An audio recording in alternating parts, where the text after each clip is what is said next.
கர்த்தருடைய வார்த்தைக்கு நிறைய திரும்புவோம். எபிரேயர் 11ஆம் அதிகாரம், எபிரேயர் 11:1-3 முடிய வாசிக்கிறேன். விசுவாசமானது நம்பப்படுகிறவைகளின் உறுதியும் காணப்படாதவைகளின் நிச்சயமுமாயிருக்கிறது. அதனாலே முன்னோர்கள் நற்சாட்சி பெற்றார்கள். விசுவாசத்தினாலே நாம் உலகங்கள் தேவனுடைய வார்த்தையினால் உண்டாக்கப்பட்டதென்றும் இவ்விதமாய் காணப்படுகிறவைகள் தோன்றப்படுகிறவைகளால் உண்டாகவில்லை என்று அறிந்திருக்கிறோம். ஜெபம். பரலோக தகப்பனே, ஆண்டவரே இயேசுவின் நாமத்தில் வருகிறோம். எங்கே போவோம்?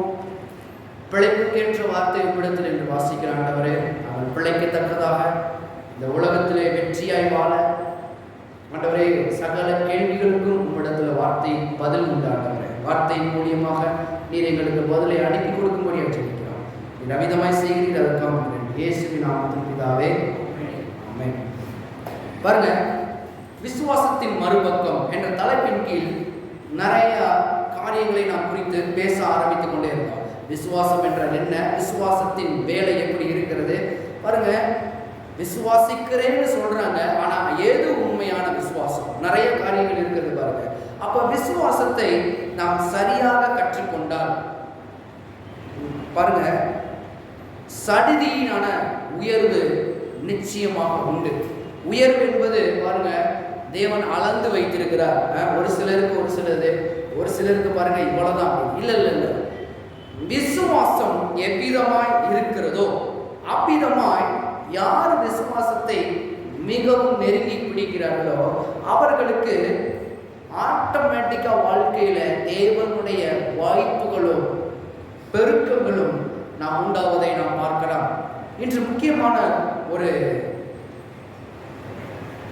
விசுவாசத்தின் வார்த்தைகளால் எதிர்காலத்தை வடிவமைத்துக் கொள்ளுங்கள். பாருங்க, இன்று நம்ம போதிக்கப்படுவது வார்த்தைகளால் எதிர்காலத்தை வடிவமைத்துக் கொள்ளுங்கள். பாருங்க, இன்னைக்கு வார்த்தையினாலதான் நாம் எதிர்காலத்தை வடிவமைக்க முடியும். நான் இன்று எடுத்து காமிக்கிறேன்.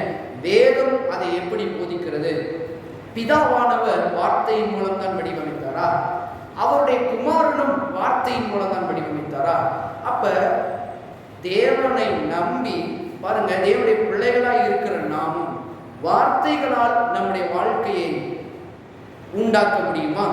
வடிவமைக்க முடியுமா? நிறைய இருக்குது பாருங்க. இன்று நாம் அதற்கான பதிலை தேடுவோம். அப்படி என்றால் எப்படி நாம் அதை மாற்றி அமைக்க முடியும்? எப்படி அதை சரியான கோணத்திலே அதை நாம் செலுத்த முடியும் என்பதை குறித்து இன்று நாம் பார்ப்போம். பாருங்க, எபிரேயர் 11:1 வருங்க. விசுவாசமானது நம்பப்படுகிறவைகளின் உறுதியும் காணப்படாதவைகளின் நிச்சயமாயிருக்கிறது. பாருங்க, இங்க என்ன போட்டிருக்குதுன்னா காணப்படாதவைகளின் நிச்சயம். அப்ப காணப்படாத உலகத்தை நம்பி இருப்பதுதான் விசுவாச வாழ்க்கை. விசுவாச வாழ்க்கைனா என்ன? காணப்படாத உலகத்தை நம்பி இருப்பது. இன்னும் சொல்ல போனா, காணப்படாததை நமக்காக தேவன் என்ன பண்ணியிருக்கிறார்? முதலாவதாக ஆயத்தம் பண்ணி வைத்திருக்கிறதை நாம் கண்களால் உலகத்தின் ரீதியாக பார்க்க முடியாது. ஆனா ஆவிக்குரிய ரீதியில எல்லாவற்றையும் அவர் என்ன பண்ணியிருக்கிறார்? டிசைன் பண்ணி ரெடி பண்ணி வைத்திருக்கிறார். அவர் வைத்திருக்கிறார் என்று விசுவாசத்தின் மூலம் நாம் என்ன பண்ண வேண்டும்? அதை பெற்றுக்கொள்ள வேண்டும். அப்ப கண்ணுக்கு தெரியாத ஒன்றுதான் என்னது? விசுவாசம். நிறைய பேர் சொல்லுவாங்க, அவங்கள்ட்ட விசுவாசம் இருக்குதா? கண்ணுக்கு அதெல்லாம் இவங்கள்ட்ட விசுவாசிக்கிறாங்களா விசுவாசிக்கவில்லையான்னு தெரியாது. எப்படி தெரியும் தெரியுமா? அவங்களுடைய பேச்சே அவங்கள ஐடென்டிஃபிகேஷன் பண்ணி கொடுத்துரும்.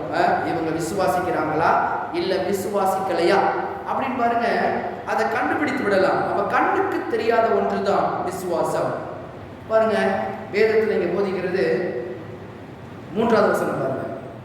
விசுவாசத்திலே நாம் உலகங்கள் தேவனுடைய வார்த்தையினால் உண்டாக்கப்பட்டதென்று. அப்ப உலகம் உண்டாக்கப்பட்டது எப்படி? வார்த்தையினால் உண்டாக்கப்பட்டது. நல்ல கவனிங்க. இது எப்படி இருந்தது? இதை எப்படி தேவன் உண்டாக்கினார்? விசுவாசத்திலையும். ஏன்னா காணப்படல, ஒழுங்கின்மையும் வெறுமையுமா இருந்தது தேவனுக்கு முதல்ல யோசிக்கும் போது ஒழுங்கின்மை வெறுமையுமா இருந்துச்சு. அவர்கிட்ட என்ன இருந்துச்சுன்னா, முதலாவது விசுவாசம் இருந்தது, கூட வார்த்தை இருந்தது. எல்லாம் சொல்ல வார்த்தை இருந்தது. அங்க அப்படிதான் போட்டிருக்கு பாருங்க, வார்த்தையினால் உண்டாக்கப்பட்டது. நம்ம கவனமா கவனிச்சுட்டே வாங்க. இதோட தொடர்பு நம்மளுடைய வாழ்க்கையில ஒரு தொடர்பு வரும் பாருங்க. அப்ப விசுவாசம் பிளஸ் வார்த்தை ஒன்றோடு ஒன்று சேர்ந்தது. நீங்க நினைக்கலாம் வார்த்தைன்றது வேறுங்க, நம்ம விசுவாசிக்கின்றது வேறுங்க. இல்ல இல்ல, வார்த்தை தான் விசுவாசத்தை கொண்டு வரும். நீங்க விசுவாசிக்கிறீங்கன்னா வார்த்தைக்குள்ள இருப்பீங்க. எத்தனை பேர் புரியுது? நீங்க விசுவாசிச்சீங்கன்னா வார்த்தையில உறுதியா இருப்பீங்க. வார்த்தையில உறுதியா இருந்தா விசுவாசம் உங்களுக்கு சுலபமான காரியம். அப்ப வார்த்தையை கொண்டு வாயில் வைத்து பேசி வாழ்வதே விசுவாசத்தில் வாழ்வது என்ற அர்த்தம். மறுபடியும் சொல்லுகிறேன், வார்த்தையை கொண்டு வாயில் வைத்து பேசி நம்முடைய வாழ்க்கையில் வாழ்வதே விசுவாசத்தில் வாழ்வது என்ற அர்த்தம். ஆனா பாருங்க, எபிரேயர் 11:3 விதமாக போட்டிருக்கிறது, விசுவாசத்தினாலே நாம் உலகங்கள் தேவனுடைய வார்த்தையினால் உண்டாக்கப்பட்டது என்றும் இவ்விதமாய் காணப்படுகிறவைகள் தோன்றப்படுகிறவைகளால் உண்டாகவில்லை என்றும் அறிந்திருக்கிறோம். அப்ப விசுவாசத்தினாலே தேவனுடைய வார்த்தைகள் உண்டாக்கப்பட்டது. நல்ல கவனிங்க, விசுவாசத்தினாலதான் தேவனுடைய அவருடைய வார்த்தைகளை என்ன பண்ணுகிறார்? உண்டாக்குகிறார். அப்படி என்றால் நீங்கள் உங்களுடைய வாழ்க்கையில சில காரியங்களை மாற்றியமைக்க விரும்பினால் உங்க வாயிலிருந்து என்னத்தை விசுவாசித்து பேசுகிறீர்களோ அதுதான் விசுவாசமாக மாறப்போகிறது. நல்ல கவனிங்க, நிறைய பேருக்கு இது புரியாத காரியம். விசுவாசம்னாலே சில பேர் குழம்பிடுறாங்க. தேவன் எதை விரும்பி அவர் பேசினாரோ அந்த வார்த்தைகள் விசுவாசத்தின் வார்த்தைகளாக மாறினது. அந்த வார்த்தைகள் கிரியைகளை செய்தது. இன்று நாம் எதை விசுவாசிக்கிறோமோ அதை பேசுகிறோமோ அது நம்முடைய வாழ்க்கையிலே உண்டாக முடியும். தேவன் யார் என்பதை சரியா புரிஞ்சுக்கிட்டா நாம் இன்று எப்படி இருக்க முடியும் என்பதையும் புரிந்து கொள்ள முடியும். பாருங்க, இந்த விசுவாசம் வார்த்தை இதுல தான் என்னது உண்டாக்க போகிறது. இன்னும் சொல்ல போனா உண்டானது என்று வேதம் எபிரேயர் 11:3 போதிக்கிறது. இந்த கிரீக் வேர்டுல இப்படி எழுதப்பட்டிருக்குது பாருங்க, உண்டாக்கப்பட்டது. அதுல ஒரிஜினல் டிரான்ஸ்லேஷன் அந்த கிரீக் வேர்டுல எப்படி வருதுன்னா கத்தார் திசு, KATARTIZO, கட்டா திசு.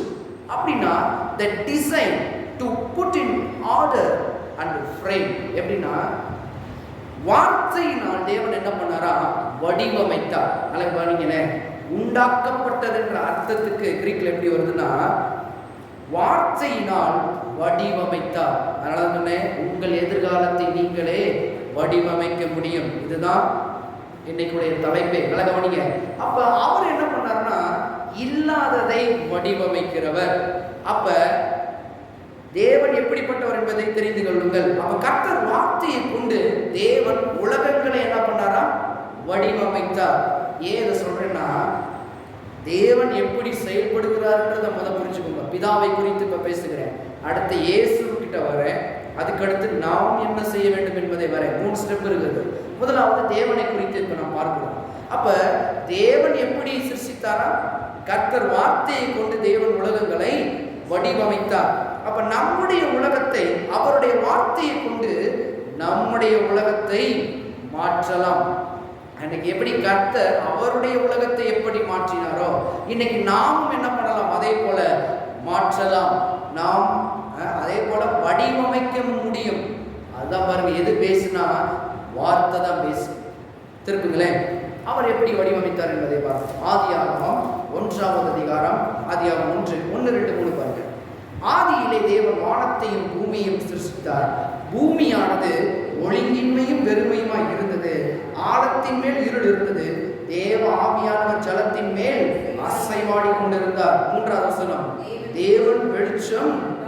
நல்லா கவனிங்களேன், எபிரேயர் 11:3 வாசிச்சோம், வார்த்தைகளினால் உண்டாக்கப்பட்டது என்று. இப்ப ஆதியாகமம் 1:3 நல்லா திரும்ப படிங்க. தேவன் வெளிச்சம் உண்டாக கடவுளை என்றார், வெளிச்சம் உண்டாயிற்று. இப்ப என்றார், கண்டார். ரொம்ப முக்கியமான வார்த்தை பாருங்க. முதல்ல என்ன பண்றாரு, தன்னுடைய வார்த்தையை சொல்லுகிறார். அது அப்படியே உண்டாக கடவுள் என்றார். அதுக்கப்புறம் என்ன பண்ணார், கண்டார். தேவன் வெளிச்சம் உண்டாக கடவுள் என்றார், வெளிச்சம் உண்டாயிற்று, வெளிச்சம் நல்லது என்று தேவன். இன்னைக்கு நீங்க உங்க வாழ்க்கையில எதை வேண்டும் என்று எதிர்பார்க்கிறீர்களோ முதலாவதாக பேச வேண்டும். உங்களுடைய வார்த்தைகளை என்ன வேணுமோ அதை பேசணும்.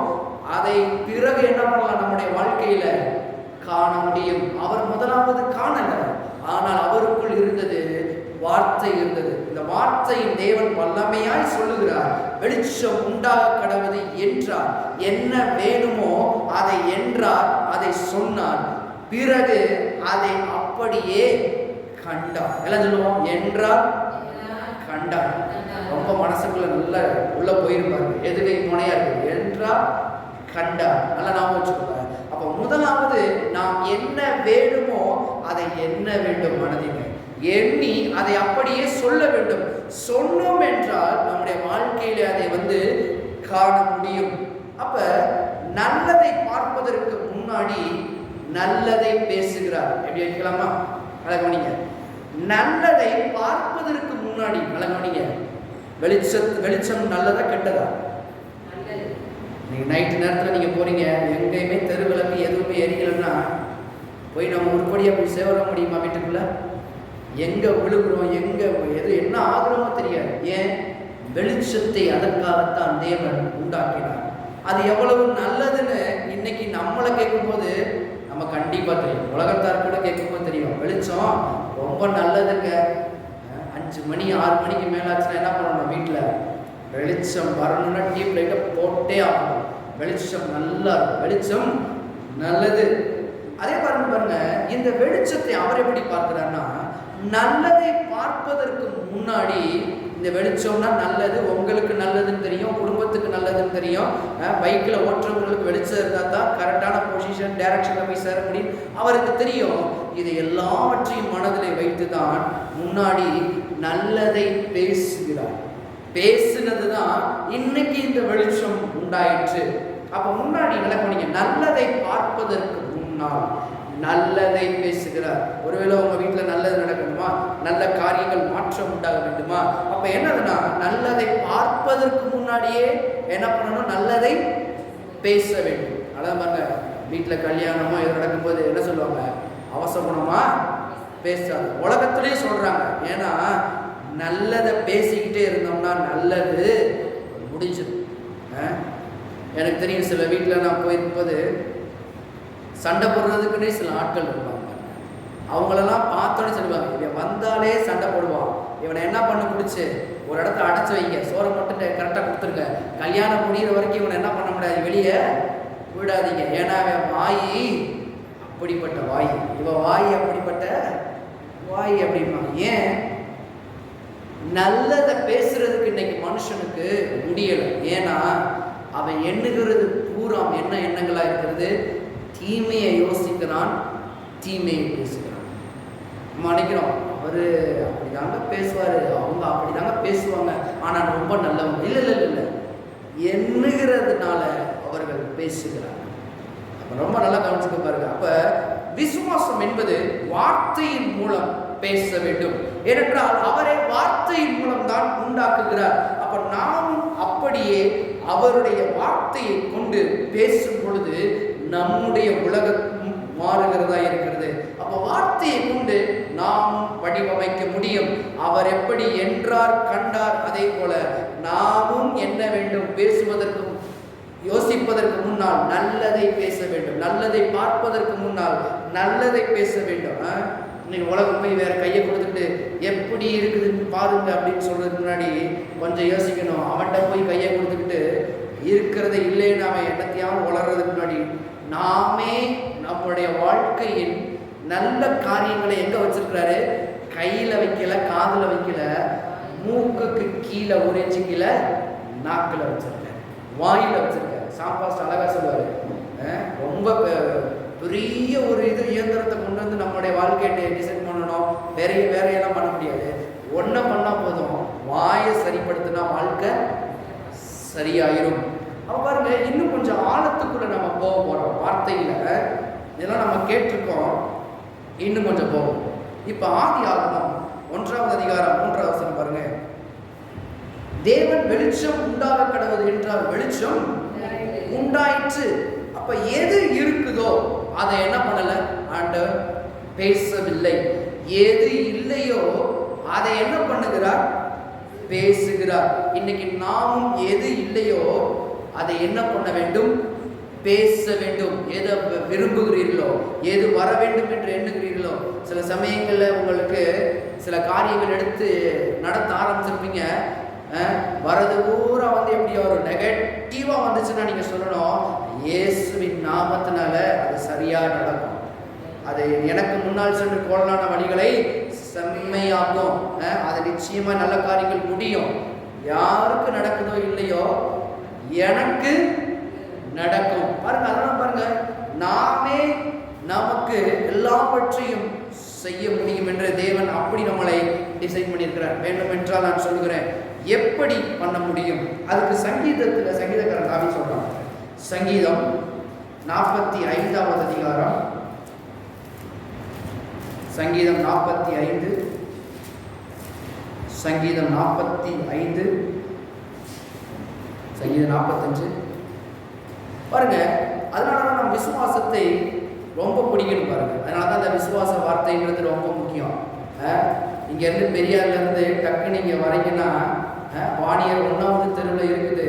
இது ஓரத்தில் இருக்கலாம். வாணியர் 1ஆவது தெரு காய்கறி மார்க்கெட் ஆப்போசிட்ல இருக்கலாம். ஆனா இதை பாருங்க, இதுல ஓடி இன்னைக்கு வார்த்தையை கேட்க ஆரம்பிக்கிறீங்க. எவ்வளவோ நேரத்தை விட்டுட்டு வார்த்தையை கேட்க ஆரம்பிக்கிறீங்க. இது என்ன பண்ணும் அப்படின்னா, கேட்க கேட்க கேட்க இந்த விசுவாசத்தின் போதனை நம்மளை பெருக செய்யும், நம்மளை மாற்றி அமைக்கும். அப்ப கொஞ்சம் கவனிங்க. சங்கீதம் 45ஆம் அதிகாரம் 1ஆவது வசனம், என் இருதயம் நல்ல விசேஷத்தினால் பொங்குகிறது.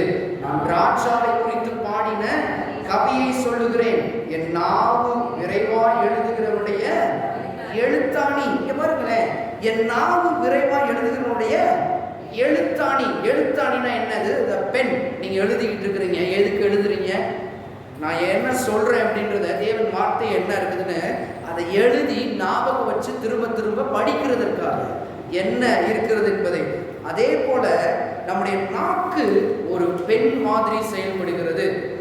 பெண்ணை கொண்டு என்ன பண்ணலாம்? வரைய முடியும், எழுத முடியும், கிறுக்கவும் முடியும். நம்ம சின்ன பிள்ளைகிட்ட பாருங்க, சின்ன பிள்ளைகிட்ட போய் பெண்ணை கொடுத்தீங்கன்னா அது என்ன பண்ணும்? அது நம்ம அம்மா அப்பா பாருங்க எப்படி அம்மா அப்பா இருக்கிறாங்கன்னு நம்மள ஒரு டிசைன் போட்டு வரைஞ்சிக்கிட்டு இருக்கும்போது வரைஞ்சிட்டு நம்மள்ட்ட காட்டும், அப்பா உங்களை நான் வரைஞ்சிருக்கிறேன்பான்னு காட்டும், அம்மா உங்களை வரைஞ்சிருக்கேன்னு காட்டும். ஆனால் அது உண்மையிலேயே அது வரைஞ்சிருக்குதா கிறுக்கிருக்கா நமக்கு தான் தெரியும். ஆனால் நம்ம என்ன சொல்லுவோம்? குட், உனக்கு 5 ஸ்டார் அப்படின்னு போட்டு என்ன பண்ணுவோம்? நீ போ அப்படின்னு சொல்லுவோம். பாருங்க, சிறு பிள்ளைகள் வரைவார்கள், ஆனால் எப்படி வரைவார்கள் என்று நமக்கு என்ன பண்ணாது தெரியாது. ஆரம்பத்தில் கண்ணா பின்னான்னு கிறுக்குவாங்க பாருங்க. ஆரம்பத்தில் எப்படி இருக்கும்? கண்ணா பின்னான்னு கிறுக்குவாங்க. பேனா கொடுத்தீங்கன்னா எழுத தெரியாது. ஆரம்பத்தில் என்னத்தையோ கிறுக்கி, ஆனால் அவங்களுக்கு என்ன நினைப்பாங்க? நல்லா இருக்கும். இன்னைக்கு விசுவாசியும் அதே போலதான். கண்ணா பின்னான்னு வாழ்க்கையில் அந்த நாவுன்ற பேனாவை கொண்டு கண்ணா பின்னான்னு கிறுக்கி எடுத்துட்டு அப்புறம் வாழ்க்கை நல்லா இருக்கும். நான் நல்லா தானே பேசினேன். அதுக்கு கொஞ்ச நேரத்துக்கு முன்னாடி உங்க வாழ்க்கையை கொஞ்சம் டிசைன் பண்ணி திருப்பி பார்த்தா தான் தெரியும் என்னத்தை நம்ம நடக்க போகுது. என்ன சிஸ்டர் சொல்றீங்க? அதெல்லாம் நடக்காது சிஸ்டர். நீங்க வேற சொல்லிக்கிட்டே இருக்க வேண்டியதான். அவரும் கத்துறாரு, நம்மளும் கத்த வேண்டியதுதான். ஒன்றும் நடக்க பாருங்க. நான் இந்த நாம் என்ற பெண்ணை கொண்டு வரைகிறோமா கிறுக்கிறோமா? வார்த்தை. ஆனா பெண்ணில் நீங்க எழுதுனீங்கன்னா என்ன இருக்குமே? நல்லா அழகா எழுதுற பெண்ணை கொண்டு நல்லா அழகா ஹேண்ட் ரைட்டிங் உள்ள கொண்டு போய் நீங்க பெண்ணை கொடுத்தீங்கன்னா அழகா எழுதுவாங்க, பார்க்கறதுக்கு அருமையா இருக்கும். நல்ல டிராயிங் வரைகிட்ட கொண்டு போய் எல்லாம் கொடுத்து பாருங்க, அந்த பெண்ணை அழகா வரைவாங்க. சிறு பிள்ளைகிட்ட கொடுத்தா இருக்கும், பழகுனவங்கள்ட்ட கொண்டு போய் கொடுத்தா அழகா இருக்கும். கர்த்தர் நம்ம கையில நம்முடைய வாழ்க்கையை கொடுத்திருக்கிறார். இதை பாதுகாப்பதும் இழப்பதும் நம்முடைய கையில். இப்போ நீங்க உங்க வாழ்க்கையை கிறுக்க போறீங்களா, இல்ல உங்க வாழ்க்கையை நீங்கள் தரமாய் எழுத போகிறீர்கள்? விரைவாய் எழுதுகிறவனுடைய, அப்போ உங்க வாழ்க்கை விரைவாய் மாற வேண்டும் என்றால் நாவு முதலாவது என்ன பண்ண வேண்டும்? விரைவாய் எழுத வேண்டும், கிறுக்க கூடாது. நிறைய பேர் இந்த நாக்கை கொண்டு நிறைய கிறுக்கிட்டாங்க வாழ்க்கையில. இது முடியாதுங்க, இது வைக்காதுங்க, அப்படி சொல்றாருங்க, முடிஞ்சிச்சு. அப்புறமேட்டு ஆண்டவரே ஸ்தோத்திர ஆண்டவரே, என்னங்க இப்படி நடக்குது ஆண்டவர், என்ன மாற்றம் இருக்கும்? கிறுக்குனது பூரா நீங்க. அப்புறம் ஆண்டவர்கிட்ட வந்து என்ன பண்ணக்கூடாது? ஆண்டவரே ஏன் ஆண்டவரே நடக்கல பாருங்க. அது போல நம்முடைய வாழ்க்கையும் கிறுக்குகிறோம். விளங்க மாட்டேங்குது, நடக்க மாட்டேங்குது, வைக்க மாட்டேங்குது, தேர மாட்டேங்குது, என் வாழ்க்கை சரியில்லை, இதெல்லாம் எப்படி மாறும்? கிறுக்கி கிறுக்கி வச்சுக்கிட்டு அதுக்கப்புறம் போய் ஆண்டவர்கிட்ட ஆண்டவரே நான், அவர் என்ன பண்ணுவார் யோசிக்கணும். செக்கு கொடுக்குறாங்க அப்படின்னா நீங்க சைன் போடுறப்ப சின்ன தவறு விட்டாலும் அந்த செக்கு செல்லும் நினைக்கிறீங்களா? அந்த செக்கு செல்லவே செல்லாது, டோட்டல் வேஸ்ட் ஆயிடும். அந்த செக்கே வேஸ்ட். கர்த்தர் சொல்றாரு, உன்கிட்ட பெண்ணை கொடுத்துருக்கிறேன், என்ன வேணுமோ என்னுடைய வார்த்தையை கொடுத்துருக்கிறேன், ரைட் பண்ணு. விரைவா எழுதுகிறனுடைய எழுத்தாணி என்ற அந்த நாவின் மூலியமாய் ரைட் பண்ணு. உன் வாழ்க்கையை மாற்ற போறதுக்கு ஒரு எழுத்தாணிய நாக்க கொடுத்துருக்கிறாரு. அப்ப பாருங்க, கர்த்தர் சொல்றாரு, அப்பா நீ எழுதிட்டு வாப்பான்றாரு. நம்ம பாருங்க சின்ன பிள்ளை கிறுக்குன மாதிரி கிறுக்கி, இந்த பாருங்க டேடி அப்படின்னு அவர்கிட்ட காமிச்சோம்னா, எழுதிட்டு வானா கிறுக்கிட்டு வந்திருக்கியப்பா, என்ன வேணும் உனக்கு? என் வார்த்தையில் எல்லாமே இருக்குது, உனக்கு என்ன வேணும்? இப்ப இந்த நாக்கை கொண்டு என்ன பண்ணக்கூடாது? கண்டதை பேசக்கூடாது, கண்டதை சொல்லக்கூடாது. நீங்க நினைக்கிறீங்க அப்படிலாம் சொல்லிட்டா எல்லாருமே நல்லா இருக்கலாம்ல? அந்த பேசுறவங்களை கொஞ்சம் போய் ஃபாலோ பண்ணி பார்த்தா தெரியும், பேசுறது பூரா தப்பா இருக்கும். ஆனா நம்ம கிட்ட பேசும்போது மட்டும் ரைட்டா இருக்கும். எங்க கிட்ட சில விசுவாசிகள் வருவாங்க, பாஸ்டர் நான் அப்படி பேசுறேன், இப்படி பேசுறேன், விசுவாசத்துல உறுதியா இருக்கிறேன், ஆனா நடக்கவே மாட்டேங்குது. நல்லா எழுதிட்டு இப்படிக்கு நடக்காதுன்னு எழுதுறதுன்னா என்னது? அவருடைய வார்த்தை உண்டென்றும் அவருடைய வார்த்தை ஆமென்றும் ஆமேன் என்றும் இருக்குதுன்னா நீங்க ஆமேன் எழுதி சாக்சன் பண்ணி வாங்கிக்கிறணும். இது நடக்காதுங்க பாப்போம். உங்களை கத்த சைன் தான் பண்ண சொல்றாரு. பேனாவை கொடுத்துருக்காரு, நாக்குன்ற பேனாவை என்ன எழுத போறீங்க? நீங்க விளங்காது, வைக்காது, உருப்படாது. பாருங்க கிறுக்கிக்கிட்ட இன்னைக்கு இருக்கிறோம் நம்முடைய வாழ்க்கையில.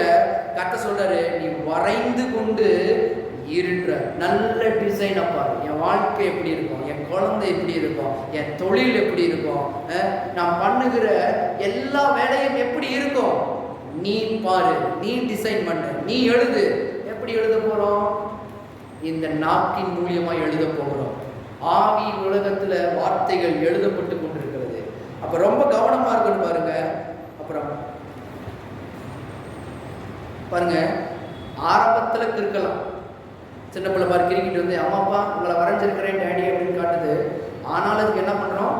5 ஸ்டார் போடுறோம். ஆரம்பத்துல விசுவாசத்தின் வாழ்க்கையை துவங்கும் போது கர்த்தர் என்ன பண்றாரு? ஒரு அப்பாவை போல. ஏன்னா நீங்க அப்பா பலமானம் தெரியாது, எப்படி நடக்கணும் தெரியாது. அதெல்லாம் பவுல் சொல்றாரு, நீங்க சிறு பிள்ளையா இருக்கும்போது என்ன பண்ணீங்க? ஞானப்பாலை குடிச்சிருக்கிறீங்க, ரைட்டு. ஆனா இன்னும் வளர்ந்த பிறகு என்ன பண்றீங்க? வெறும் பால் ஆகாரமே எடுத்துக்கிட்டு இருந்தா அது உடம்புக்கு எனர்ஜி கிடையாது. அடுத்த வாங்க, வார்த்தைக்குள்ள வாங்க, வார்த்தையை தேடுங்க, வார்த்தையை பிடிங்க, வார்த்தையை கொண்டு நீங்கள் வளருங்கள் என்று பவுல் எழுதுகிறத பாருங்க. அப்ப அதே போல சின்ன ஆரம்பத்துல நீங்க கிறுக்கிறதுனால ஆண்டவர் ஒண்ணு தெரியாது.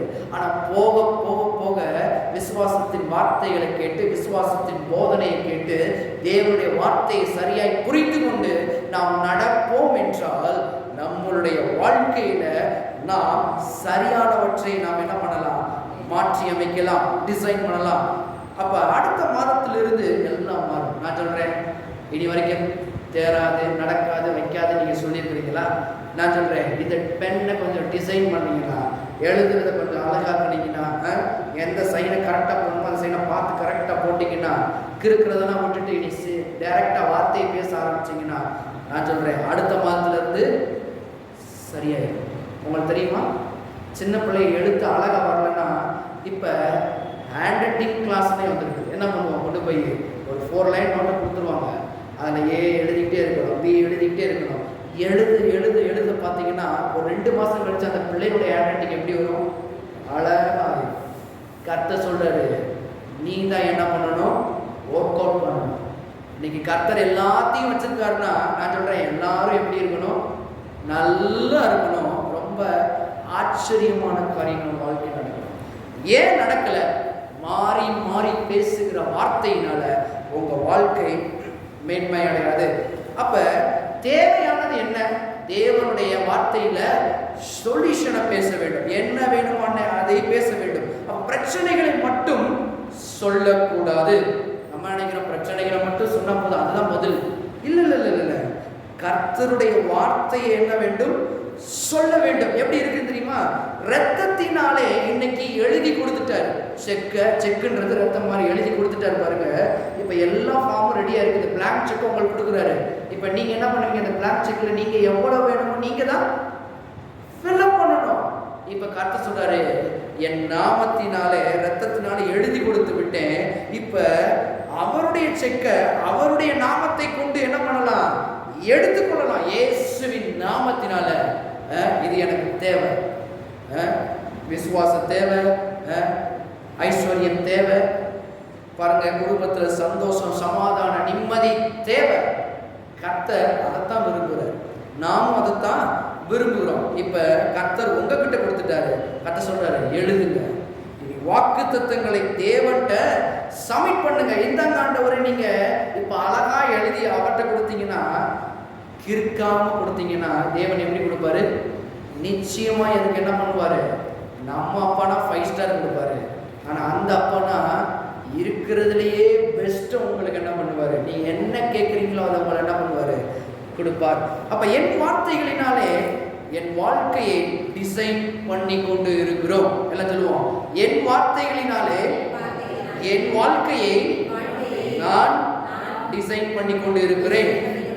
வாழ்க்கை இன்னைக்கு எப்படி இருக்கணுமோ நீங்க தான் டிசைன் பண்ணி கொண்டு இருக்கிறீங்க. அது மாறணும் அப்படின்னா நீங்க தான் மாற்றணும். நாவை கொண்டு மாற்ற வேண்டும். பாருங்க, ஒரு விசுவாசி அவங்க பொண்ணுக்கு ஒரு 10,000 ரூபாய் தேவை. பாருங்க, வந்து வார்த்தையெல்லாம் கேட்டுக்கிட்டே இருந்தாங்க. அந்த விசுவாசி வார்த்தையெல்லாம் கேட்டுக்கிட்டு இருந்தப்ப ஒரு நாள் பாருங்க 10,000 ரூபாய் தேவையா. அப்ப இந்த விசுவாசத்தின் போதை ஆரம்பத்துல இருந்து கேட்க ஆரம்பிச்சாங்க. ஆரம்பத்துல இருந்து அவங்க சொல்றாங்க, பாஸ்டர் நீங்க இந்த விசுவாசத்தின் போதனை ஆரம்பிச்சதுல இருந்து என் வாழ்க்கை கொஞ்சம் மாற்றம் அடைய ஆரம்பிச்சிச்சு. ஏன்னா விசுவாசத்தின் போதனை ரொம்ப முக்கியம். அப்ப என் பொண்ணுக்கு ஒரு ஃபீஸ் கட்டுறதுக்கு 10,000 ரூபாய் தேவை பாஸ்டர். ஆனா நீங்க எப்போதுமே நீங்க சொல்லுவீங்க, மனுஷனை நம்புவதை பார்க்கிற கர்த்தர் மேல் பற்றுதலாக இருப்பது நலம். நான் நினைச்சேன், மனுஷன்கிட்ட போய் இப்படி கையேந்துறதுக்கு ஆபிரகாமை போல நம்ம வானத்தை பூமி படைத்த கர்த்தர்கிட்ட இப்படி கையை நிட்டுனா போதுமே. நீங்க ஒரு தடவை சொன்னீங்க, இந்த வார்த்தையை நான் விசுவாசிக்க ஆரம்பித்தேன். அவங்க சொல்றாங்க, நான் என்ன பண்ணல, உங்கள்கிட்ட கூட வரல. ஏன்னா அதை காட்டிலும் தேவனுடைய வார்த்தையை நீங்க எனக்கு கொடுத்துருக்குறீங்க. ஏன்னா நீங்க அடிக்கடி சொல்லுவீங்க, பாஸ்டரை காட்டிலும் தேவன் மிக மிக மிக பெரியவர். கர்த்தர் உங்களுக்குள்ள இருக்கிறாரு. பாஸ்டரை காட்டிலும் இங்க ஒருத்தர் இருக்கிறாரு, அவரை பிடிச்சுக்கோங்க, அவருடைய வார்த்தையை பிடிச்சுக்கோங்க. நீங்க சொல்லுவீங்க, நான் என்ன பண்ணேன் பாஸ்டர், வார்த்தையை பிடிச்சிட்டு என்னுடைய வார்த்தையை மாற்றாம பேச ஆரம்பிச்சேன். என்ன பேசினாங்கன்னா அவங்க சொல்றாங்க, 10,000 ரூபாய் தேவை இருக்குது. அவங்க சொல்றாங்க, நான் போறேன், என் தேவன் எனக்கு முன்னால் சென்று மகிமையா என் தேவைகளை சந்திப்பார். சொல்றது மட்டும்தான் பாருங்க, மாற்றல, வார்த்தையை மாற்றல. என் தேவைகளை தேவன் சந்திப்பார், என் தேவைகளை தேவன் சந்திப்பார். அவருடைய மகிமையின் ஐஸ்வர்யத்தின்படி தேவைகளை எல்லாம் சந்திப்பான்னு சொல்லிட்டு பாருங்க. ஓனர் கூப்பிட்டாங்களா, இந்த அம்மா பாருங்க ஓனர்கிட்ட போனாங்களா. ஓனர்கிட்ட போய் சரி கேட்போம், என்னதான் சொல்றாங்கன்னு பார்ப்போம்னு சொல்லிட்டு இந்த அம்மா எடுத்துச்சான், என் மகளுக்கு 10,000 ரூபாய் தேவைங்க அப்படின்னு சொல்லி அந்த ஓனர்கிட்ட சொன்னாங்களாம். பாருங்க, சொன்னதுக்கு அப்புறம் என்ன நடந்துச்சுன்னா அவர் சொன்னாரா, உடனே 8,000 ரூபாய் கையில் எடுத்து, இதை நீங்க வரதுக்கு முன்னாடியே நான் என்ன பண்ணேன்னா பண்ணாங்கன்னா உங்கள் பிள்ளை படிச்சுட்டு இருக்குது, உங்கள் பிள்ளைக்கு தேவை இருக்கும், ஆனாலும் நீங்கள் என்கிட்ட கேட்கவே இல்லை, நீங்கள் எப்பயாவது கேட்பீங்கன்னு நான் எடுத்து ரெடியாக வச்சுருக்கிறேன். வந்த உடனே பாருங்கள் அந்த காசை அப்படி என்ன பண்ணாங்களா எடுத்து, இது உங்கள் பொண்ணுக்கு நான் எப்பயோ எடுத்து வச்சேன் கிஃப்ட்டு, நீங்கள் போயிட்டு வாங்க 8000 ரூபா, அப்புறம் 2000 ரூபா அரேஞ்ச் பண்ணி கொடுத்துட்டாங்க. ஏன் இதை சொல்கிறேன்னா, நம்மளுடைய வார்த்தை என்னவாய் சொல்லுகிறோமோ, எழுதுகிற எழுத்தாணியை சரியாக எழுதணும்னா அது ஏற்கனவே காரியங்களை மாற்றி அமைக்க வல்லது. நம்ம போய் ஏதாவது ஒன்று சொல்லிட்டு அவர்கிட்டலாம் போகிறோம், கிடைக்குமா கிடைக்காதோ, நடக்குமா நடக்காதோ, இல்லை இல்லை இல்லை சொல்லணும். எனக்கு முன்னால் தேவ தூதர்களை கட்டவிட்டுகிறேன், மனுஷ தயவும் தேவ தயவும் எனக்கு உண்டாகும் சொல்லணும். பாருங்க, இதெல்லாம் சொல்லும் பொழுதுதான் வாழ்க்கை மாற்றப்படும். அப்போ வாயின் வார்த்தைகள் ரொம்ப ரொம்ப முக்கியம். இயேசுவின் நாமத்தில் என்னுடைய எல்லா பிரச்சனைகளும் சுமூகமாய் ஆகும், பிரச்சனைகள் இல்லாமல் ஒன்று இல்லாமல் போகும், என் குடும்பம் மேலாய் வரும், என்னுடைய குடும்பத்திலே ஆசீர்வாத குறைவே இருக்காது, என்னுடைய வீட்டில் பொக்கிஷம் நிறைந்து ஓடும். இயேசுவின் நாமத்தில் பொருளாதாரம் வரும். இயேசுவின் நாமத்தினால என்னுடைய எல்லாவற்றையும் தேவன் என்ன பண்ணுவார், கையிட்டு செய்கிற வேலையெல்லாம் ஆசீர்வதிப்பார். நான் மேன்மையாய் வாழ்வேன் சொல்ல கத்துக்கிறேன்னு பாருங்க. அதனாலதான் திருப்பதி எபிரேயர் 1. இப்ப வாங்க இன்னும் கொஞ்சம் இந்த வார்த்தைகள் இன்னும் கொஞ்சம் புரியும். எபிரேயர் 1, எபிரேயர்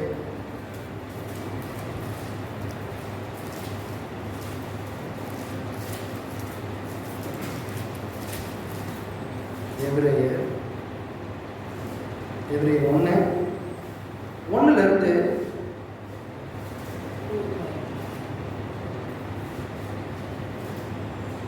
3 வரைக்கும். பூர்வ காலங்களில் பங்கு பங்காகவும் வகை வகையாகவும் தீர்க்கதரிசிகள் மூலமாய் பிதாவுக்கு திருவுளம் பற்றின தேவன் இந்த கடைசி நாட்களில் குமாரன் மூலமாய் நமக்கு திருவுளம் பற்றினார். இவரை சர்வத்துக்கும் சுதந்திரவாளியாக நியமித்தார். இவரை கொண்டு, நல்ல கவனிங்க, இவரை கொண்டு உலகங்களையும் தேவன், நம்ம பிதாவை பத்தி பார்த்தோம். பிதா தான் என்ன பண்ணாரு, வெளிச்சம் உண்டாக்கடவது என்றால் வெளிச்சத்தை சிருஷ்டித்தாரு. இப்ப இந்த பிதா தான் யாரு, நல்ல கவனிங்க, எபிரேயர் புதிய ஏற்பாடுல 298 பக்கம் எபிரேயர் 1:2 பாருங்க. இந்த கடைசி நாட்களில் குமாரன் மூலமாய் நமக்கு திருவுளம் பற்றினார். இவரை சர்வத்துக்கும் சுதந்திரவாளியாக நியமித்தார்.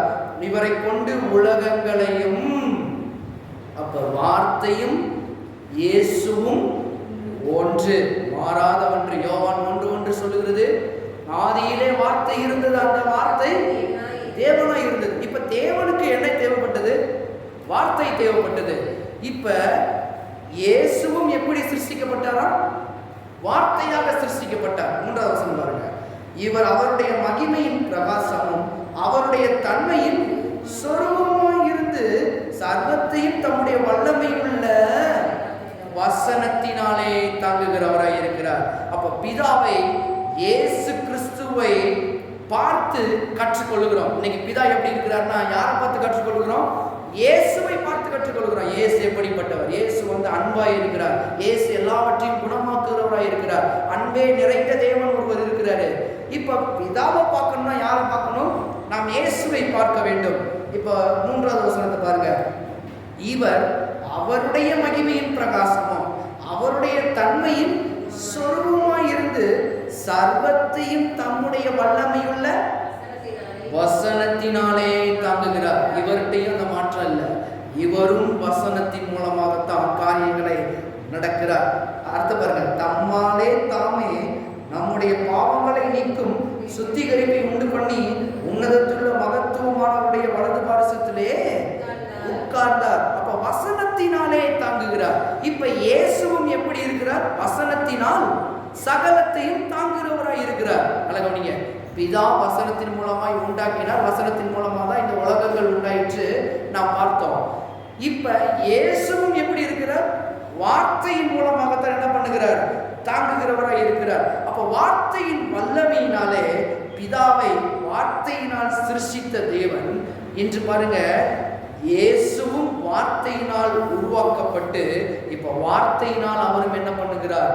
தாங்குகிறார். ஏனென்றால் இயேசு எப்படிப்பட்டவர்? வார்த்தையின் தேவன். என்ன எல்லாம் விழிக்கிறீங்க? யோவான் 1 அதிகாரம் யோவான் 1 பாருங்க. ஆதியிலே வார்த்தை இருந்தது, அந்த வார்த்தை தேவனிடத்தில் இருந்தது, அந்த வார்த்தை தேவனாய் இருந்தது. அப்ப பிதாதான் ஆதியிலே எண்ணத்தை கொண்டு உருவாக்கினார், வார்த்தையை கொண்டு உண்டாக்கினார். இப்ப பிதாவை பார்க்க வேண்டும்னா யாரை பார்க்க வேண்டும் என்று எபிரேயர் 1:3 சொல்லுகிறது? இயேசுவை பார்த்தால் பிதாவை பார்த்ததுக்கு தற்சொருவமாய் இருக்கிறார். இப்ப ஆதியிலே பிதா என்ன பண்ணாரா? வார்த்தையின் மூலம் எல்லாவற்றையும் தாங்குகிறார். இப்ப இயேசுவும் எப்படி இருக்கிறார்? வார்த்தையாகவே இருக்கிறார். அவரும் வார்த்தையை தாங்குகிறவராய் இருக்கிறார். அப்ப வார்த்தையின் வல்லமையினாலே என்ன பண்ணணும்? பிதாவை வார்த்தையினால் சிருஷ்டித்தார். 1 ஆதியிலே எப்படி சிருஷ்டித்தார்? பிதா வார்த்தையின் மூலம் சிருஷ்டித்தார் என்பதை எடுத்து காண்பித்தேன். இப்ப இயேசுவும் எப்படி இருக்கிறார்? வார்த்தை உருவாக்கப்பட்ட வார்த்தை என்ன பண்ணுகிறார்? தாங்குகிறார். இப்ப இயேசுதான் எல்லாவற்றையும் தாங்குகிறவராய் இருக்கிறார். சரி, பிதா வார்த்தையின் மூலம் உண்டாக்குனாரு. இப்ப இந்த வார்த்தையெல்லாம் யாரு தாங்குகிறாரு? இயேசு தாங்குகிறார். இப்ப இயேசு வார்த்தையா இருக்கிறார். இப்ப நாம் எப்படி இருக்கிறோம்? தேவன் வார்த்தையாக இருந்தாரு, இயேசுவும் வார்த்தைக்கு கீழ்ப்படிச்சு எல்லாவற்றையும் செஞ்சாரு, வார்த்தையாக உருவாகி வந்தாரு. அவரும் பாருங்க வார்த்தையை சொல்லிதான் சிருஷ்டித்தாரு, வார்த்தையாகவே வாழ்ந்து காண்பித்தார். அவரும் அப்படித்தான். இப்ப நாம எப்படி இருக்கிறோம்? நாம் எப்படி இருக்கிறோம்? நாம் யார்? ரோமர் 8வது அதிகாரம், ரோமர் 8:29 பாருங்க. தம்முடைய குமாரன் அநேக சகோதரருக்குள்ளே முதற் பேரானவராய் இருக்கும் பொருட்டு தேவன் எவர்களை முன்னறிந்தாரோ அவர்களை எல்லாம் சேர்ந்து வாசிப்போம். தமது குமாரனுடைய சாயலுக்கு ஒப்பாயிருப்பதற்கு முன்குறித்திருக்கிறார். அப்ப இயேசு கிறிஸ்துவை போல நம்ம என்ன பண்ணியிருக்கிறார்? இன்னைக்கு மாற்றி இருக்கிறார். இதுதான் ஒரு ஷார்ட் ஃபார்ம் பாருங்க. இயேசுவை எப்படி வார்த்தையினால் சிருஷ்டித்து நமக்கு கொடுத்தாரோ இன்னைக்கு நம்மளை எப்படி சிருஷ்டிக்கிறாரா? அநேக குமாரனுக்குள்ளே என்ன பண்ணுகிறார்? நம்மளையும் சிருஷ்டித்திருக்கிறார், குமாரனாகவே சிருஷ்டித்திருக்கிறார். அப்ப பிதா வார்த்தையை கொண்டு செயல்படுகிறார். ஜீசஸ் எப்படி இருக்கிறார்? வார்த்தையாகவே இருக்கிறார். இப்ப அவரை போலவே நம்மளையும் உண்டாக்கி இருக்கிறார். எப்படி? வார்த்தையின் ரூபமாக உண்டாக்கி இருக்கிறார். அப்ப தேவனுடைய வார்த்தையை பேசுகிறதுனாலே நம்முடைய வாழ்க்கையை நாம் மாற்றி அமைக்க முடியும். நாமும் என்ன பண்ண முடியும்? நம்முடைய வார்த்தையின் மூலம் தாங்க முடியும். பாருங்க, அதனால இந்த சில பேர் சொல்றாங்கல்ல, நீங்க ஜெபத்துல எங்களை என்ன பண்ணிக்கோங்க? தாங்கிக்கோங்க சிஸ்டர். ஜெபத்துல என்ன பண்ணுங்க? எங்களை தாங்குங்க அப்படின்றாங்க. தாங்கலாம், தப்பு கிடையாது. உங்களுக்காக ஜெபம் பண்றோம். புதுசா ஆட்கள் வரும்போது என்ன பண்றாங்க? சில பேர் எங்களுக்காக ஜெபம் பண்ணிக்கோங்கன்னு சொல்றாங்க. ஜெபம் பண்றோம், தாங்கிறது ஓகே. பாருங்க, அதை சொல்றோம். அப்ப ஜெபம் பண்ணிட்டா என்னது ஓகேவா அப்படின்னா கிடையாது. நாமே தேவனுடைய வார்த்தையை என்ன பண்ண முடியும்? தாங்க முடியும். நாம் பேசும் பொழுது அந்த வார்த்தைகள் என்ன பண்ணுகிறது? நம்மை தாங்குகிறதா இருக்கிறது. எத்தனை பேருக்கு புரியுது? அப்ப ஜெபத்தின் மூலம் நாம் வாயின் அறிக்கையினாலே நாம் என்ன பண்ணலாம்? தேவனுடைய வார்த்தையை நம்மை தாங்க வைக்க முடியும். என்ன சொல்லுவோம்? தாங்க வைக்க முடியும். இன்னும் யாரும் உங்களை தாங்க தேவையில்லை, வார்த்தைகளே உங்களை தாங்கும். எத்தனை பேர் சொல்றீங்க? வார்த்தைகளை தாங்கும். அப்ப வார்த்தை தாங்கும். பாருங்க, எப்படி வார்த்தை நாம் விசுவாசத்துல கற்றுக்கொண்டு இருக்கிறோமோ இந்த வார்த்தைகள் நம்ம என்ன பண்ணணும்னா உறுதியாய் செயல்படும், உறுதியாய் ஆக்கும், நம்மளோட விசுவாசத்துல வல்லமையாய் பெருக செய்யும். அப்ப இந்த வார்த்தையை வாயில இருக்க கற்றுக்கொள்ள வேண்டும். இந்த வார்த்தையை சொன்னா இந்த வார்த்தை நம்மளை என்ன பண்ணும்? தாங்கும். தப்பு அதனால அவர் உன்னை தாங்குவார், ஏந்துவார். எப்படி பண்ண போறார் அப்படின்னா அவர் தமது வார்த்தையின் மூலம் தாங்குவார், ஏந்துவார், தப்புவிப்பார். அப்ப இது நாள் வரைக்கும் நீங்க என்ன பேசுனீங்களோ அதுதான் உங்களுக்கு நடந்துகிட்டு இருக்குது.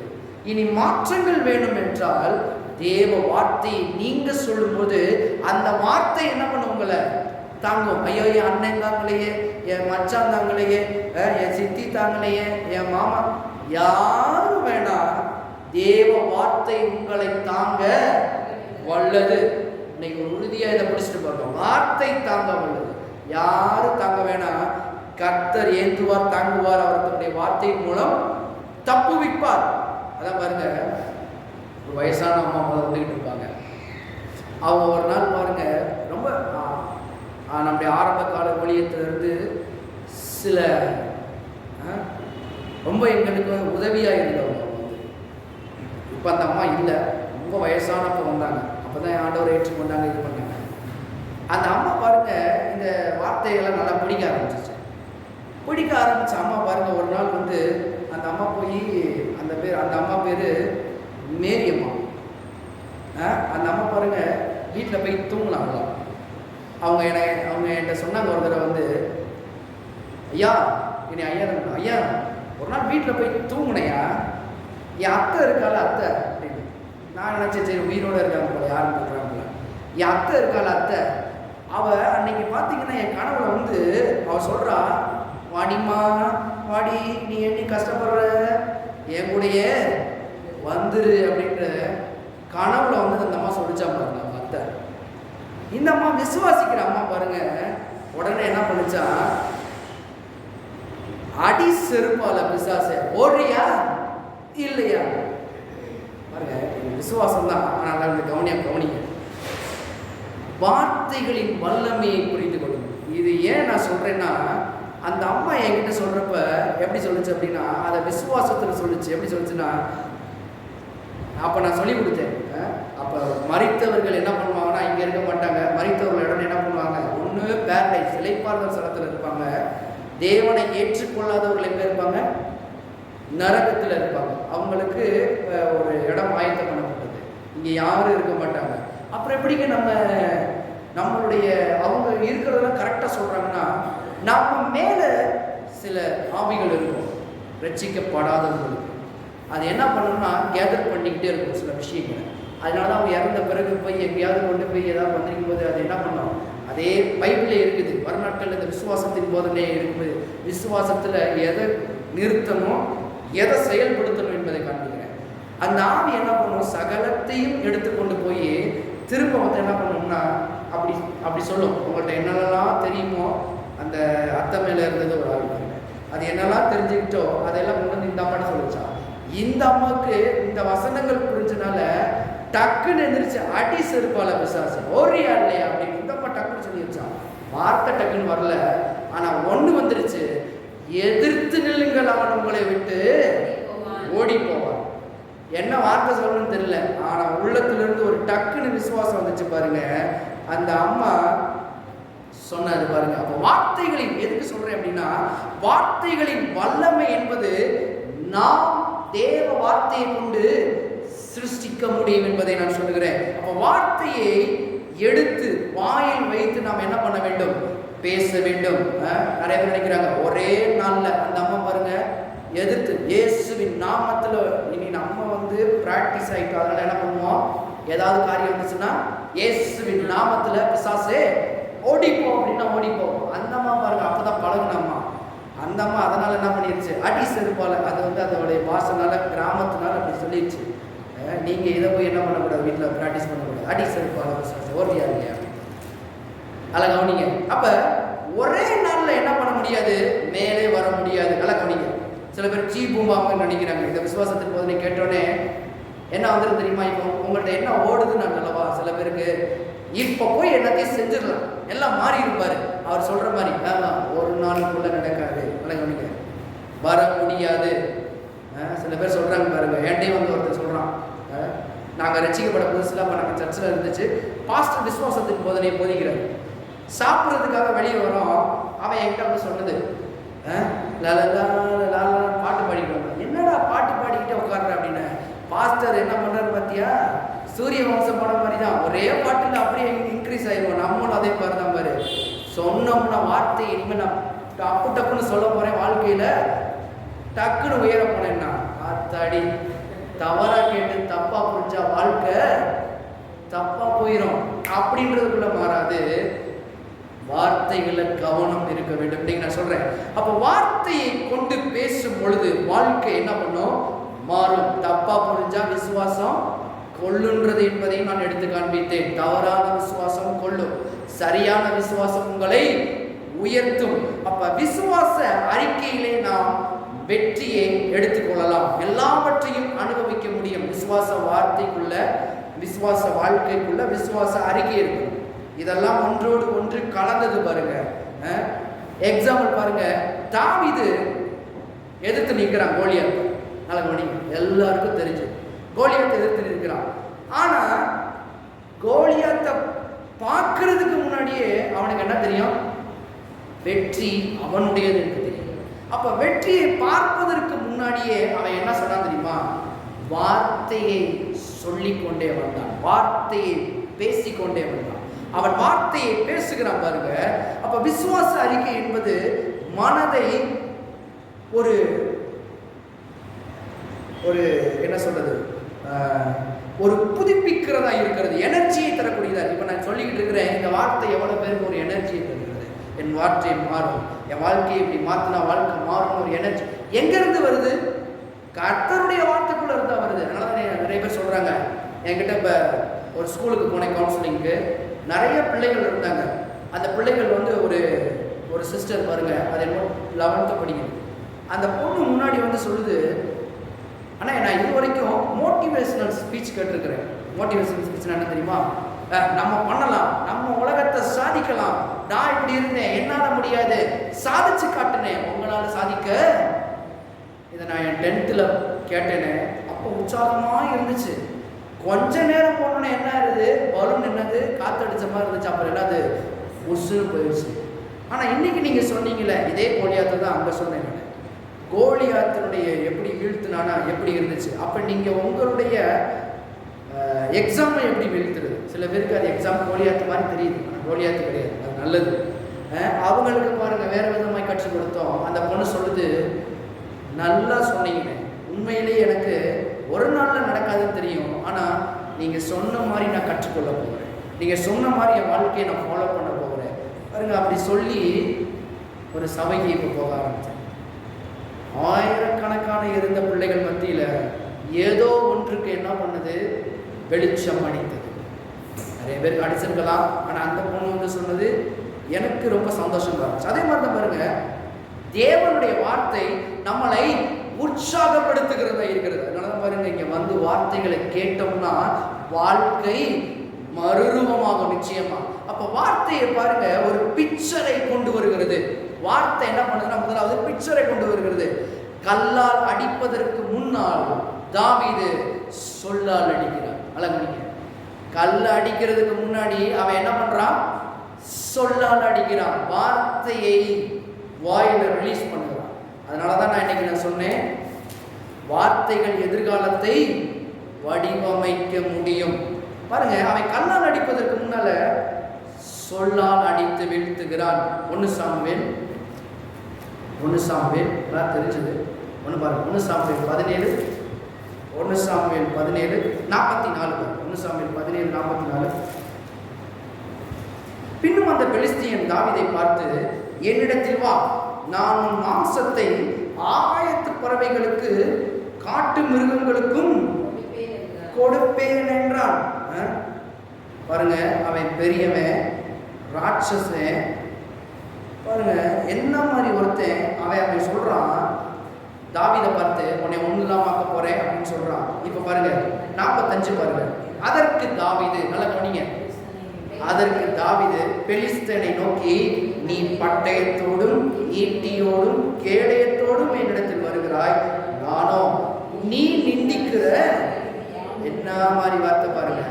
இஸ்ரவேலுடைய ராணுவங்களின் தேவனாகிய சேனைகளின் கர்த்தரின் நாமத்தினாலே உன்னிடத்தில் வருகிறேன். என்ன மாதிரி வார்த்தை பாருங்க. நீ பெரியவன்பா, நீ ராட்சசன்பா, உன்னையெல்லாம் நான் எப்படி கொள்ள முடியும்? வேற எந்த வார்த்தைகளையும் பேசவில்லை. தன் கர்த்தரை முன்னால வைக்கிறான். என்ன நடக்க போகுதோ அதை மட்டும் தான் பேசுறான். நீ என்ன சொல்ற? என்ன நீ ஒண்ணு இல்லாம ஆக்க போறியா? நான் சொல்றேன், உன்னைய நீ ஈட்டியோடும் பட்டயத்தோடும் கேடயத்தோடும் நீ வர, ஆனா நான் என்ன பண்றேன்?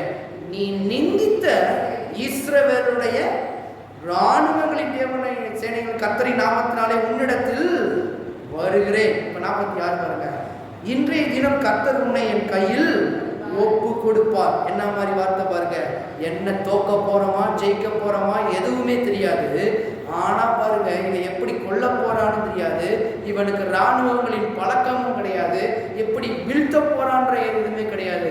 ஒருவேளை நீங்களும் சிந்திச்சுக்கிட்டு இருக்கலாம், தொழில் எப்படி முன்னேற போகுதோ, தொழில் எப்படி மாறுபாடு அடைய போகுதோ, என் பிள்ளைகள் எப்படி வளர்க்க போகிறனோ, இது எப்படி முடிய போகுதோ, தொடங்கி இருக்கிறேன் எப்படி முடிய போகுதோ, முன்னாலே இருக்கிறத முன்னாலேயே பேசி பழகுங்க. கர்த்தர் எனக்கு முன்னால் சென்று எல்லாவற்றையும் என்ன பண்ணுவார்? சரியாய் மாற்றி கொடுப்பார். இவன் அப்படிதான் சொல்றான் பாருங்க. இன்றைய தினம் கர்த்தர் உன்னை என் கையில் ஒப்பு கொடுப்பார். நான் உன்னை கொன்று தலையை உன்னை விட்டு வாங்கி பெலிஸ்தருடைய பாளையத்தில் பிணங்களை இன்றைய தினம் ஆகாயத்து பறவைகளுக்கும் பூமியின் காட்டு மிருகங்களுக்கும் கொடுப்பேன். அதனால் இஸ்ரவேலின் தேவன் ஒருவர் உண்டு என்று உலகத்தார் எல்லாரும் அறிந்து கொள்ளுவார்கள். 47 பாருங்க. கர்த்தர் பட்டயத்தினாலும் ஈட்டியினாலும் ரட்சிக்கவர் அல்ல என்று இந்த ஜனக்கூட்டம் எல்லாம் அறிந்து கொள்ளும். யுத்தம் கர்த்தருடையது, அவர் உங்களை எங்கள் கையில் ஒப்பு கொடுப்பார் என்றான். எப்ப பாருங்க, frame the victory. நான் சொன்னேன்ல, அந்த உண்டாக்குறது தேர்ந்தெடுக்கிறது, இது ரெண்டுமே இவன் சரியாக செய்யறான் பாருங்க. நடக்க போகிறதை முன்னாலேயே அவன் விரும்பி டிசைன் என்ன பண்றான்? பார்க்க ஆரம்பித்து பேச ஆரம்பிக்கிறான். நீ என்ன பண்ற? கொன்றுவேன்னு சொல்ற. ஆனா நான் சொல்றேன், உன் தலைய கொஞ்சம் கவனிங்க. அந்த இடத்த இமேஜினேஷன் பண்ணி பாருங்க. ஆகாயத்து பறவைகள் பறக்குது, கல்லு கீழே கிடக்குது, அவன் நேரம் நிற்கிறான், பின்னாடி இராணுவங்கள் இருக்குது. நம்மளா இருந்தா வரேன் ஆண்டவரே போறேன், உள்ளத்துல பயமா இருக்குது, என்ன செய்யணும்னு தெரியாது, காப்பாத்தி மட்டும் விட்டுரும் ஆண்டவரே, தயவு செய்து நம்பி போறேன், சொதப்பீராதீர் ஆண்டவரே. நம்முடைய ஜபம் அப்படிதான், சொதப்பீராதீர் ஆண்டவரே. கண்கள் எல்லாம் பார்க்குது, ஒட்டிருந்தா பார்த்தா அசிங்கப்படுத்துவாங்க, எனக்கு தெரியாது பாருங்க. நம்ம இப்படி பேசிட்டு போயிடுறோம். அவன் என்ன பண்றான்? டிசைன் பண்றான், ஃப்ரேமே பண்ணிட்டான் பாருங்க. பின்னாடி பெலிஸ்தேயர் இருக்கிறான், முன்னாடி நீ இருக்கிற, நீ நிந்திக்கிற, அந்த நிந்திக்கிற தேவன் முன்னாடி நான் வந்து உன் தலை இருக்குது பாரு, உன் தலையை நான் போயிடுறேன். அதை என்ன பண்றேன்? ஆகாயத்து பறக்குது பாரு அந்த ஓரத்துல, அதுக்கு நான் என்ன பண்றேன்? இறையா போடுறேன், டிசைன் பண்றான் பாருங்க, பாக்குறான் பாருங்க, என்னத்தை பாக்குறான்? ஆகாயத்து பறக்குது, அங்க கோலியாத்து நிக்கிறான், அவனுடைய தலை இருக்குது. ஆனா இவன் பார்க்கிற பார்வை, ஃப்ரேம் பண்ற டிசைன் எப்படி இருக்கு பாருங்க. நான் உன்னை முடிக்கிறேன் பாரு, உன் தலையை போயிற, பின்னாடி இருக்கிறவன் ஓடுவான் பாரு, உன் தலையை ஆகாயத்து பறவைக்கு கொடுக்குறேன். நான் என் ஜீவன் உள்ள தேவன் யார் என்பதை நான் காண்பிக்கிறேன்டா. இவன் சொல்ற வார்த்தையை பாருங்க. முன்னாடியே என்ன வேண்டுமோ வார்த்தைகளை என்ன பண்ணுகிறான்? டிசைன் பண்ணி சொல்றான். இப்ப அழகுனீங்க, இப்ப சொன்ன வார்த்தைகள் அவனை என்ன பண்ணிட்டு தாங்குச்சா இல்லையா? சொன்ன மாதிரியே நடந்துச்சா இல்லையா? எத்தனை பேர் சொன்னீங்க சொன்ன மாதிரி நடந்துச்சு? இப்ப பாருங்க, கோலியாத்து வரான். கோலியாத்து மாறி இன்னைக்கு உங்களுக்கு பண நெருக்கடி இருக்கலாம், ஒரு சில மனைவிகளுடைய பிரச்சனை இருக்கலாம், சில பேர் கணவனுடைய பிரச்சனையா இருக்கலாம், வேலை ஸ்தலத்தில் பிரச்சனையா இருக்கலாம், சொந்தக்காரர்கள் பிரச்சனையா இருக்கலாம், சில தடையா இருக்கலாம். பாருங்க, நான் சொல்லுகிறேன், வார்த்தையை கொண்டு எல்லாவற்றையும் ரிவர்ஸ் பண்ணுங்கள் என்று கர்த்தருடைய ஆவியானவர் சொல்லுங்க. எல்லாவற்றையும் மாற்றி அமைக்க முடியும், உங்களால முடியும். கர்த்தருடைய வார்த்தையை சொல்லுங்க. அன்னைக்கு அவர் சொன்னார், சொன்னதை என்ன செஞ்சது? வந்து நின்றது. தாவீது சொல்றான், சொல்றது என்னது? அப்படியே நடக்குது. தலையை கொய்றான், இதை தூக்கி போடுறான். அப்படி அவன் என்ன சொன்னான்னா, இந்த வார்த்தை அவனை என்ன பண்ணிட்டு, நல்லா கவனிங்க. இன்னைக்கு நம்ம நினைக்கிறோம் வார்த்தை சொன்னா நடக்குமா? ஏன்னா நான் ஆரம்ப நாட்கள்ல எதை நினைச்சிட்டு இருந்தேன், சொல்றது நல்லா தாங்க இருக்குது, சொன்னா நடக்குமா? இப்ப எனக்கு கேள்விக்கு ரொம்ப நாள் கழிச்சு பதில் தெரிய ஆரம்பிச்சுட்டேன். வார்த்தையை சொன்னா வார்த்தை என்னை என்ன பண்ணும்? தாங்கும். பிதாவாகிய தேவன் வெளிச்சம் உண்டாக கடவது என்று சொன்னார். சொன்ன வார்த்தை தாங்கி இன்றளவும் வெளிச்சம் இருந்து கொண்டிருக்கிறது. பூமியை சிருஷ்டித்த தேவன் அவர். இன்னைக்கு இயேசுவும் அதே போல வார்த்தையாய் வந்து அந்த வார்த்தையின் தேவன் என்ன பண்ணுகிறாரு? நம்மளை குமாரனுடைய சாயலுக்குள்ள என்ன பண்ணுகிறாரு? ஒப்பாயாக்கி இருக்கிறார். அதனாலதான் இயேசு கிட்ட வரும்போதே பர்தீமை என்ற ஒரு குருட இருக்கிறான். அவன் வரும்போது என்ன சொல்றான்? ஆண்டவரே உனக்கு என்ன வேணும்னு கேட்கிறாரு. இவனுடைய வார்த்தையின்படி தேவன் என்ன பண்ணுகிறார்? அதை கவனிங்க. எப்போதுமே தேவனுடைய டிசைன் தான். உனக்கு என்ன வேணும்? நீ என்ன சொல்ற? உனக்கு என்ன வேணுமோ அதை சொல்லு அப்படின்றார். நான் பார்வையடைய வேண்டும் ஆண்டவரே. சாம்சன் முடிஞ்சு போச்சு. அதானே உன் வார்த்தை, உன் வார்த்தையின்படியே நீ விசுவாசித்தபடியே உனக்கு ஆக கடவுது. சாம்சன் அவருடைய கண் தெரியாது. இன்னைக்கும் பாருங்க. அதனாலதான் வார்த்தையை சொன்னா நடக்குமா? இன்னைக்கு இந்த டவுட்டே இருக்க வேண்டாம்.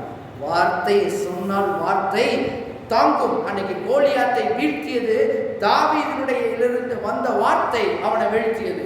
எந்த நிந்தித்த தேவனை கொண்டு அந்த தேவனை வைத்தே கர்த்தருடைய வார்த்தையை வைத்தே அவன் சொன்னானோ, சொன்ன வார்த்தை, இந்த வார்த்தை இவனை தாங்கி இவனை வெற்றி பெற வச்சு.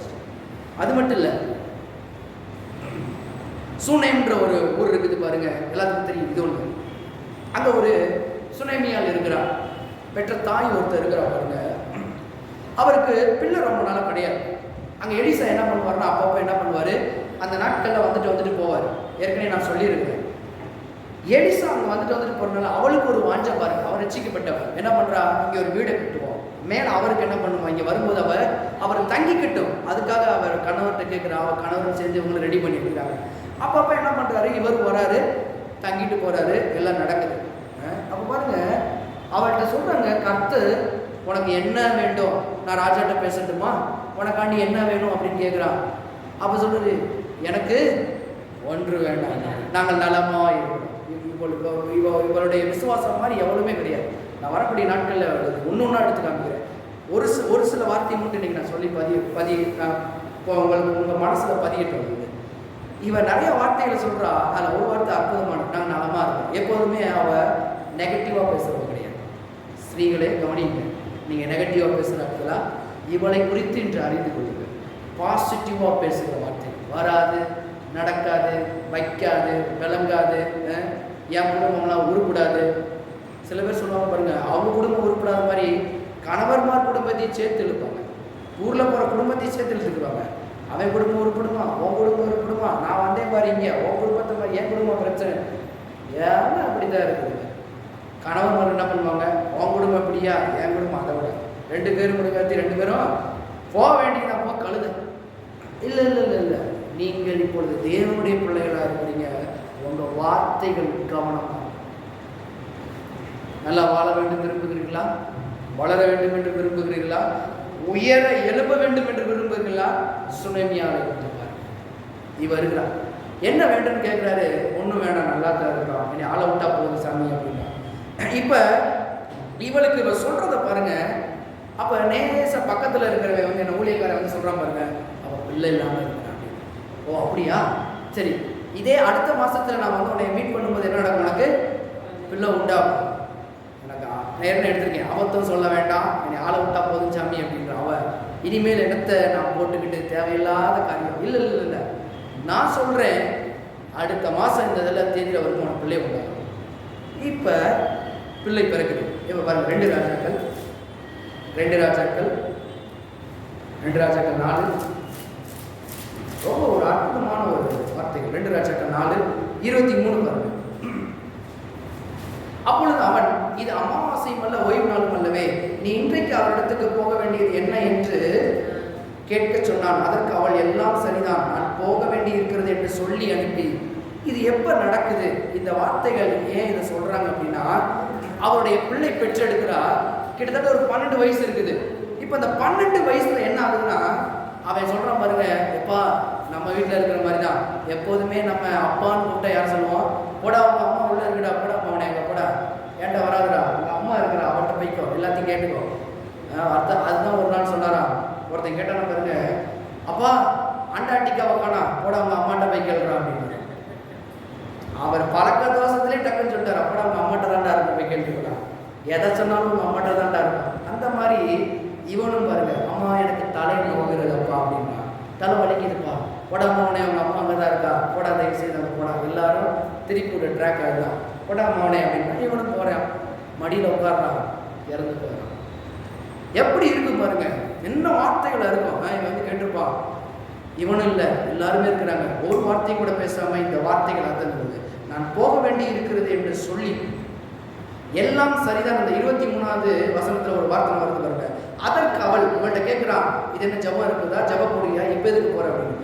எல்லாம் சரிதான்ற வார்த்தைக்கு எபிரேய மொழியில் எப்படி வருது, ஷாலோம். எழுதிக்கோங்க வேண்டாம். எல்லாம் சமாதானமாய் முடிவடையும் என்ற அர்த்தம் தான் அந்த எல்லாம் சரிதான் என்ற வார்த்தைக்கு அர்த்தம். அவள் சொல்ற பாருங்க, பிள்ளை செத்து போச்சு, ஷலோம்ன்ற வார்த்தையை சொல்றா. எல்லாம் சமாதானமாய் முடிவடையும். நான் என்னது சொல்லுவேன், யாருன்னு சொல்லுவேன், சொல்லவே இல்லையே போட்டு அவள்கிட்ட உட்காந்து அழுகல பாருங்க. கணட்ட வந்து கேட்குறா, நான் என்னன்னு நம்ம ஊர்ல நினைச்சா இந்நேரம் முடிஞ்சிருக்கு. ஏன் என்னன்னு சொல்லுவேன், எப்படின்னு சொல்லுவேன், யாருன்னு சொல்லுவேன், உள்ளது போச்சு. இப்படி இருக்கிற மத்தியில அவருடைய வார்த்தை என்ன, ஷலோ, எல்லாம் சமாதானமாய் முடியும். என்ன மாதிரி வார்த்தை பாருங்க. பிள்ளை செத்து போய் கிடக்கு, இப்ப எந்திரிச்சு போறா பாருங்க. நெக்ஸ்ட் அந்த டாங்கி மேல எல்லாம் கூப்பிடுறா. எலிசா கர்மேல்ன்றது எங்க இருக்குன்னா ஒரு பர்வதம். அங்கதான் பாருங்க எலிசா அந்த அக்கினி இறங்கி பண்ணார்ல, அங்கதான் அவருடைய வீடு இருக்குது. இவ இங்க இருந்து போறப்ப கர்மேல்ல இருந்து இவர் வந்து கீழே பாக்குறாரு எலிசா. அப்ப போய் கேட்க சொல்றாரு, எல்லாம் நல்லா இருக்கீங்களான்னு போய் கேளுப்பா அப்படின்னு. இவன் பாருங்க, அவன் கூட இருக்கிற வந்து நல்லா என்ன சொல்றான், உன் கணவர் நல்லா இருக்காங்கன்னா நல்லா இருக்கான், நீ நல்லா இருக்கியா நல்லா இருக்கா, உன் பிள்ளை, மூணுக்குமே என்ன வார்த்தை சொன்னான்னு தெரியுமா? அதுவும் அவங்க பதியப்பட்டிருக்குது, எல்லாம் சரிதான், எல்லாம் நல்லா இருக்கும். அதுல என்ன வார்த்தை வரும் தெரியுமா? ஷலோம், எல்லாம் சமாதானமாய் முடியும். அவருடைய வார்த்தையை மாற்றவே இல்லை. அந்த வார்த்தைகள் சொன்ன வார்த்தைகளை கவனிங்க. இப்ப என்ன நடக்குது, 2 ராஜாக்கள் 26வது வசனத்துல பாருங்களேன், 26. நீ அவளுக்கு எதிர்கொண்டு ஓடி அவன் கேட்கிறா, அவள் சுகம்தான் என்று சொன்னாள். பாருங்க, சுகம்தான் என்று சொல்லிட்டு அவ போறா.